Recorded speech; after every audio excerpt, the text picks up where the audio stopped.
1/2 litre పాలు తీసుకుంటున్నాను. Double cream మిల్క్ది. పాలు ఇలా చిక్కబడేదాకా కలుపుతూ ఉండాలండి. ఇదిగోండి ఇలా చిక్కబడింది కదా. ఇప్పుడు ఒక 2 నిమిషాలు ఉంచేసి ఆఫ్ చేసేయడమే. ఆఫ్ చేసుకోవాలి. ఇవి సన్నగా తరుక్కున్న మస్క్ మిలన్వి ఈ ముక్కలండి.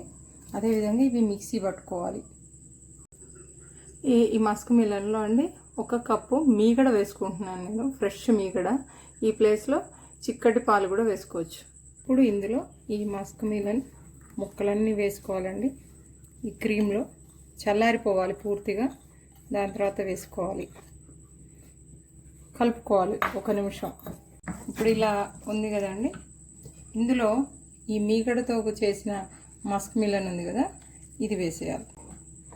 ఈ డిజర్ట్ తిన్నారంటే ఇంకా పనులు ఆపుకొని పడుకోవడం ఇంట్లో. తర్వాత ఈ విధంగా గార్నిష్ చేసుకోవడం, ఫ్రిడ్జ్లో పెట్టుకోవడం, ఎప్పుడు కావాలంటే అప్పుడు సర్వ్ చేసుకొని తినేయడం అండి.